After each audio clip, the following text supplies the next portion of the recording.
Hey, what's up, rock stars? It's Rox with a little bit of talk about what's at the top of the blogs.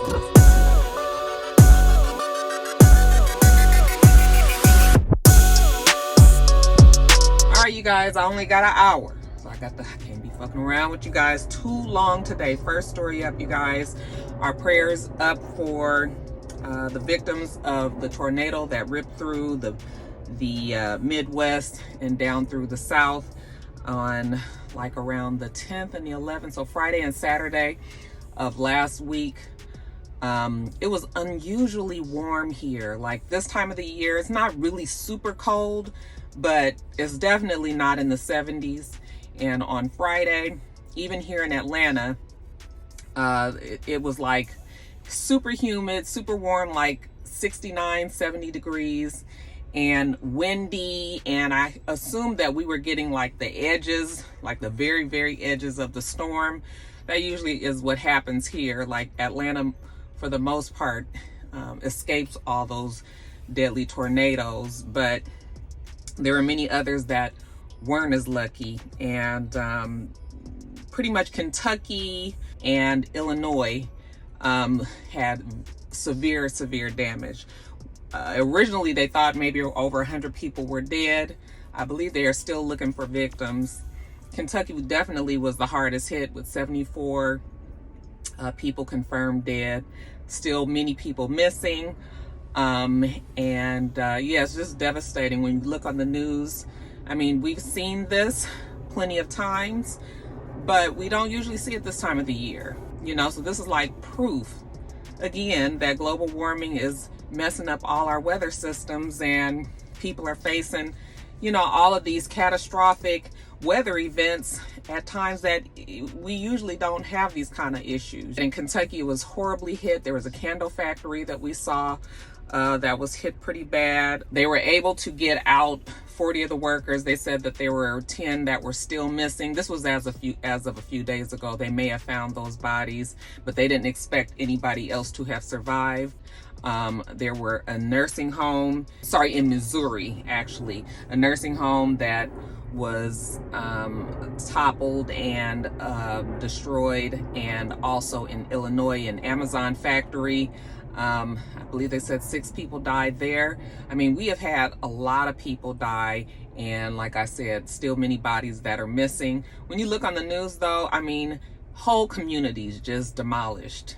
Look like, you know, just a pile of wood and cars and trees, and just devastating. And I know that these people in these places are just, you know, beyond belief that what took all of their life to build up, you know, trying to provide for themselves and their family, it just took a couple of seconds for it to all be blown away. And anytime you see the victims of these tornadoes and these storms on the news, it's just like super heartbreaking, because you know, you can tell that these people are just, I mean, can you imagine? You don't have anything but the clothes on your back, you know, trying to go through the rubble. You know, it's just awful. It's awful. So the storm basically stretched 200 miles across many states, and but those were definitely the hardest hit areas. Our prayers go up for it. I don't know if I have any rock stars. I'm sure I have rock stars in all of those places. So, you know, I'm just hoping that your friends and your family that are there, your loved ones that are in those places, you know, especially that, you know, they did not fall victim to what happened there. And hopefully they were able to escape all the damage. And if they did happen to fall victim to what happened there, then I'm praying that, you know, that their insurance is going to kick in, and that they'll be able to rebuild and try to rebuild their lives too, you know, because this is the time that we also find out that the insurance get to tripping, you know, because it's all these huge communities. And but more and more, these insurance companies have to be prepared. I mean, it's happening more and more. It's not just, you know, if it's not the tornadoes, it's the floods. But people are losing everything, and we spend our lives paying insurance. Okay, we've been paying insurance since we started driving, you know, 16, 17, 18 years old. We had to start paying insurance, and a lot of times people don't even cash in on those insurance, you know, claims, I mean, policies and all. So You know, when it's time for the insurance to pay out, you know, it's always some drama. So hopefully that people will be able to get their homes and their lives back on track, and in their jobs and everything else, you guys know. So that is it, you guys.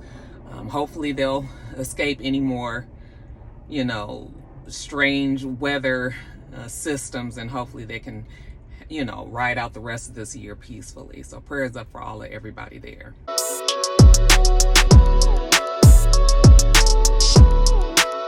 All right, you guys, I'm gonna dip my toe in the sports world. You guys know that this ain't my thing, but I did see on social media yesterday that top college football recruit Travis Hunter, who was expected to be going to Florida State, as he was in a 21-month commitment to that school, had basically told them that's where he was going and that's where they expected him to go.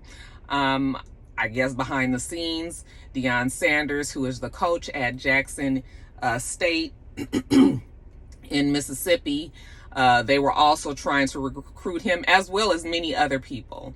Many other schools, I should say, were trying to get him on. Evidently, or apparently, he is the top playing football player in the country. Okay, they said that he is a, let me make sure I got my notes right here. They say that he is a wide receiver, and he is also a cornerback prospect.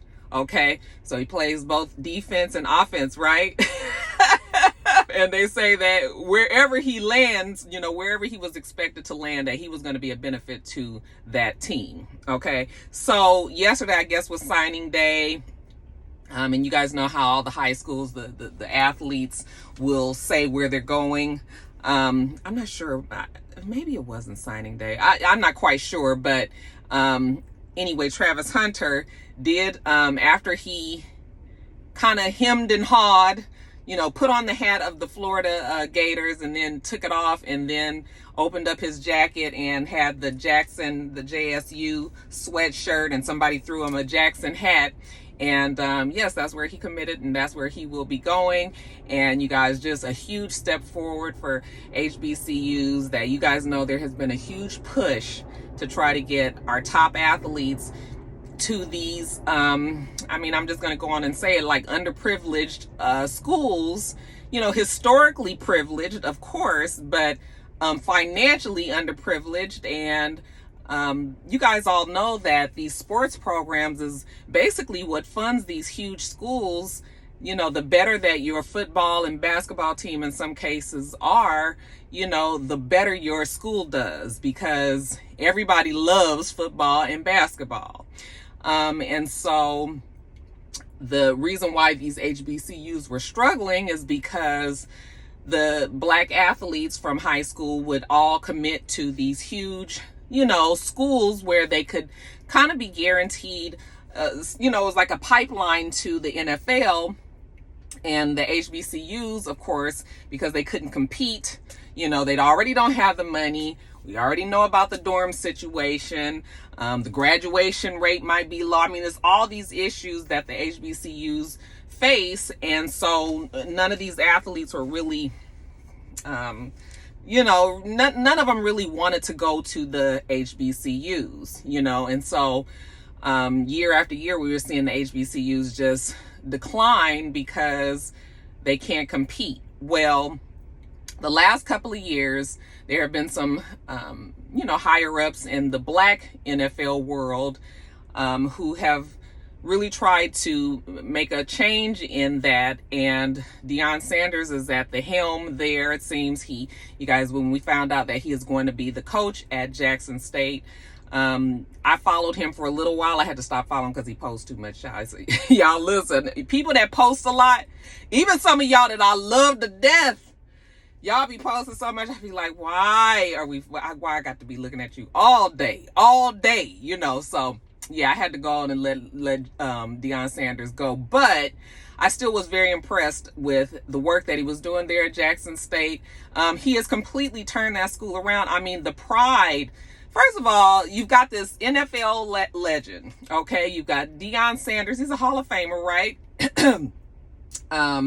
He is a living legend who is coaching there. These kids have been looking up to him. I mean, he has been inspiration to these kids, and then to actually know that they could play for, you know, him as he coaches these teams, like, that is a dream come true for some kids, you know, to be able to learn from somebody who was successful at what they did. I mean, a big deal. So when Deion Sanders did commit to coaching over at Jackson State, I knew it was going to be a big deal, and it was. And now fast forward to today or yesterday, you know, they shocked the world. I think even Deion Sanders may have been a little bit shocked that, you know, the young man actually did commit to the school. It's a big deal, and like I said, a huge step forward for HBCUs, and hopefully we see more. So we started seeing this because there was a basketball player last year. I don't know what his name was, but I remember he decided to go to Howard. That was a big deal. And then we have this young man that's going to Jackson State. And, you know, we just hope that it will continue on each end. Like, there will be more students that are inspired to go to these HBCUs, and then that there will be more retired NFL players who would like to coach these schools. We have Eddie George over at Tennessee State, making a big difference there. And yeah, I mean, it's great to see. And I'm not even a football fan, you know, but I'm a fan of Black people. And I like to see Black people prosper, and I like to see it, you know, I just like to see us win. And Jackson State, even I hear that their winning record is much better. And it's just, you know, the morale, sometimes it just takes one or two things and it completely turns the morale around. And like I said, the fact that Deion Sanders is like, you know, street smart, also football smart, you know, those kids can learn a lot from him. You know, he would even have them talk to women. I mean, he would have these conversations with them, telling them, don't be having sex over the weekend, don't get caught up, don't hang out with your homeboys that ain't doing shit, that ain't about shit. You know, I'm sure the conversations that he has with his players is not the regular conversation that coaches have with, you know, at PWIs, have with their students, or you know, it could be a version of it. But I mean, I just think that he is a definite blessing to the Black college in this, you know, in particular. And yeah, good for this young man, good for Jackson State, good for the HBCU community as a whole. Hopefully we'll see more and more people doing that.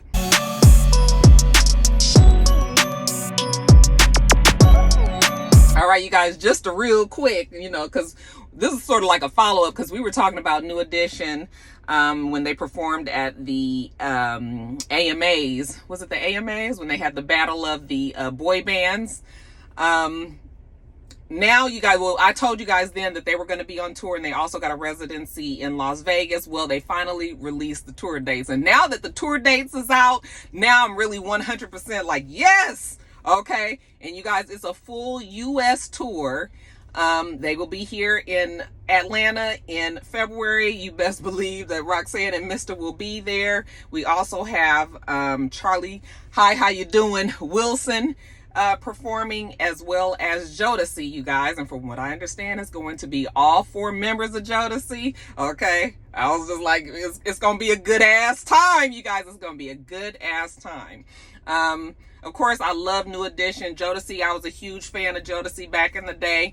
Jodeci was kind of out when Boyz II Men was out, but it still works fine. It still works fine. You know, Boyz II Men was a subsidiary of Bell Biv DeVoe, and Bell Biv DeVoe with New Edition. So it all works together, you guys. It all works together. And of course, I know during this New Edition thing, and all of them, including Bobby Brown, so everybody will be there.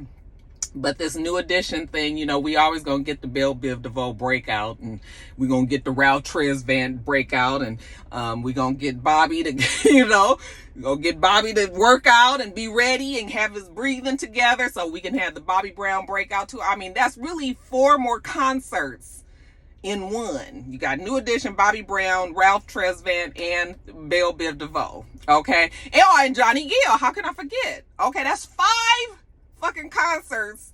I'm so looking forward to you guys, and I'm so happy that they was able to squash whatever they were going through for it to happen. We just gonna keep our fingers crossed that they can make it through this whole tour and keep the residency online, and all that can happen, because I even would love to see him in Vegas too. You know, that would be a fun trip, you know, to go see them out there as well. I don't know when the Vegas thing starts, but I guess they would have to get through this tour first before they can start their residency. So yeah, you guys, did you guys get y'all tickets?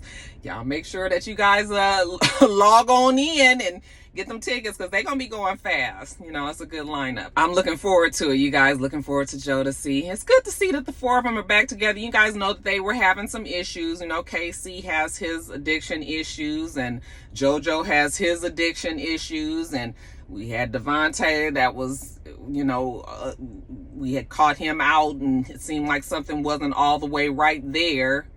But now everybody is back together. Okay, we're gonna see if Devontae grew out his ponytail. Y'all remember that little teeny tiny, you know, struggle tail that he used to have? But no, you guys, Devontae, actually, they've always said that Devontae was the brains behind the sound of Jodeci. You know, we had of course, the group singing, but he was the talent, the write, the produce, you know, all of that. So I'm glad, you guys, I'm glad. So yeah, fingers crossed that we can make it all through this and everything goes. We're just gonna hope that Uncle Charlie being there, he can keep everybody's attitude, because Uncle Charlie, everybody has respect for him. So we just gonna hope that Uncle Charlie can just keep everybody at a, you know, right here, so we can make it through this, make our damn money, entertain the people, and go on about our business. Y'all gonna get you a ticket? Y'all gonna go?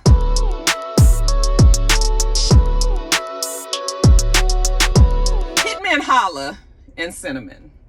I tell you, before this year, I've never heard of these two. I don't watch Wild 'N Out, and so, you know, I didn't know anything about either one of them.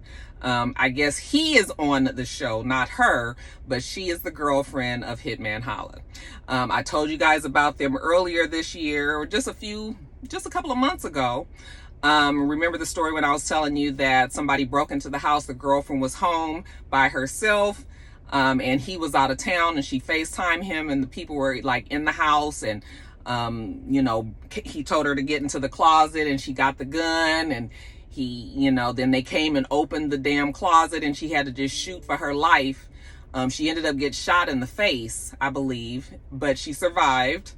Okay, so you guys remember that whole story there. I don't know if they caught the people that did it or what, but we got that story. Now, you guys, and people were saying that there was something strange about that story. I didn't look into it long enough to even figure. I just didn't think that it was anything strange. It just sounded like it was a robbery, home invasion, you know, that went bad. Well, I don't even know if they thought it was going to be a home invasion. I don't think they knew that the girl was there originally. But people were saying then that there was something fishy about the story, and I didn't think nothing of it. Okay, I just thought it was a tragedy, a blessing that the girl was, you know, had survived, and we saw her in the hospital, so it definitely had happened. And I'm assuming that she was recovering at home. Now, you guys, we get a story that, well, it's not a story, it's a leaked video of the sexcapades of Hitman&Holla and Cynnamin. And so yesterday they were talking about it, and you guys know, anytime you hear about these things, you just have to go to Twitter. Okay, you just have to go to Twitter. Hopefully you can find out about it early enough so that Twitter, the thread on that hashtag don't get so fucking phenomenally long that you can scroll through it and find the damn video and go on with your life. So since it was pretty early in the whole leaking of the tape, I was able to find the video, and I was just like, oh. You guys know that Roxanne always has to get a good look, like, Now, what is this that we have here? Child, you know, I don't really get off on the damn sex tapes or nothing. They're like so common now. But it always is a little bit of a shock that people will agree to putting these things out. Okay. Now, the jury is out on whether or not they leaked this video, but I promise you, just me on just a regular thinking about it, you know, just me thinking about it, I feel like they leaked that video on purpose. Okay. And when you see the video, you see her giving him a blowjob in the car with her ass up in the air and no underwear on. We see her giving him a blowjob, giving him a hand job, him coming and, you know, yeah. I'm sorry, this is not for NSFW, this ain't for kids, nothing, okay? And then we see him facing the place. It's a whole lot going on. Now, when I first heard about it, I thought it was just gonna be, you know, maybe the blowjob. I wasn't expecting all that. So, of course, like I said, I had to inspect. I did. And yeah, I was like, okay, you know, they might have a future in OnlyFans. But all that being said, you guys, how did the video get out? Now Hitman Holla, they should have just never said nothing. But he put out a comment, a post, and said that she had given him permission to let their close friends see it. And one of their close friends had betrayed them by... First the fuck off. Who is up here putting out porn for their close friends to see? I don't even want to see that. That's the first thing. Okay? What the fuck y'all do in your house is what y'all do. So that's the first thing. Secondly, what woman is going to want her man's homeboys, and maybe homegirls, but homeboys in particular, to be seeing all this? If you're not sexually involved with these people, why would you agree to... Ain't nobody agreeing to that shit. Okay? So, and then, if you really did think that your close friends and somebody in your camp was not going to be like, oh shit, I got to send this to somebody else. And then, you know, if you didn't think... I mean, once it's on the internet, you know it's out there. It's out there. You know? So, I just was like, that's bullshit. That is bullshit. Sometimes these celebrities, you guys, are whatever he is. I guess people would say he's a celebrity. I had never heard him, like I said, but I mean, it ain't like I know everybody, but whatever. But I'm just like, some people just be thinking you stupid. Just like that whole T-Boz thing the other day when T-Boz was trying to say that she didn't say that smart little comment, that she was hacked, when she said something about Nicki Minaj, you know, when Cardi B was talking about letting the black women in. And T-Boz said that she was hacked. But I'm thinking to myself, like, okay, it's very possible that she could have been hacked, but just that one comment, you was hacked? And then you got your page back? Like, and how random is it that somebody would hack T-Boz for her to come in and say something about... I was just like, I mean, it could be possible, but I wasn't buying that one either, you know? So I just was like, sometimes it seems like these celebrities, they'll say or do something, and then want to hurry up and pull it back or something. He gonna say that he said that to us. Boy, that is a fucking lie. If anything, you guys leaked that video. You leaked the video because, and one of you guys had actually said in my comments that he's always trying to get, you know, like, get his name known. And, you know, somebody has said before that, like I said, they thought it was fishy, like as if he was trying to, you know, make a name for himself and all this. I don't know. It's just, it's so crazy that it's hard for me to believe that people would put their lives out there like that. I mean, having a fucking... I mean, there was a whole lot in that video, child. It was a whole lot. It was a whole lot. And, yeah, we kiki and shit about it, but what about your family? You know, and your aunties and uncles and cousins and seeing that kind of shit? How embarrassing. But, you know, when we found out that Mimi from Love and Hip Hop, when she admitted that she agreed to do that whole sex tape with old boy, that's when I knew then that motherfuckers would do anything just for, you know, just for some fame. So, I mean, it's not impossible. But what do you guys think? Now, did you see the video? Woo! Did you see the video? I mean, it was entertaining. It was only like 42 seconds long or something, but them 42 seconds had packed a punch. Let me tell you, packed a punch. Y'all going out there and try to find it. Yeah, it's a lot. But do you believe that they put it out there? I totally believe that they did.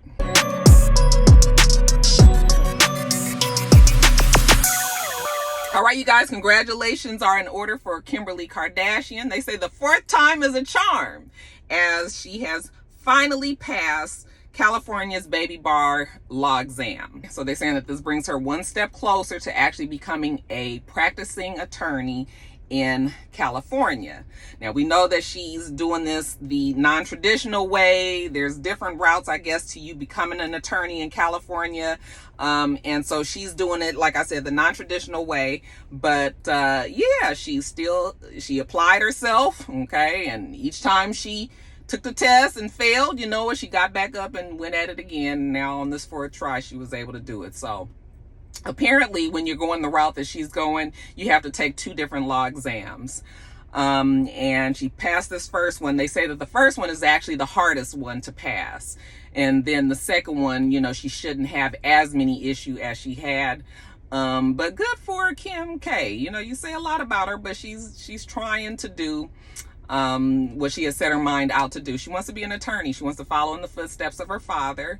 And she says that she knows that her father up in heaven is proud of her. He's probably shocked that this is the route that she's decided to go.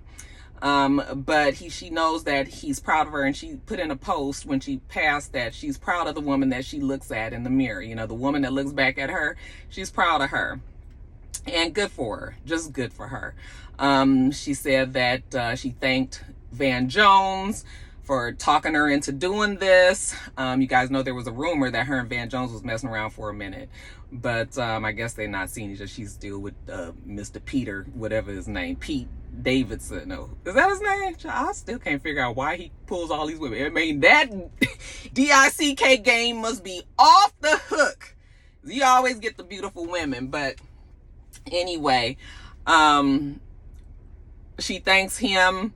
She thanked Jesse Jackson and lawyer Eddie Haney for inspiring her to do this. I guess Eddie Haney is a lawyer who would allow her to come in and, you know, shadow her in the courtroom so that she can learn the whole thing. I mean, she's just really been committed to this, and it's finally paying off for her. So very, very good, you guys.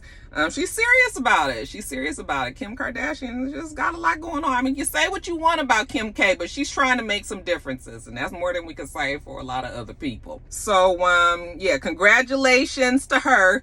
She about to be out there helping all of the folks get out of jail. Good for her.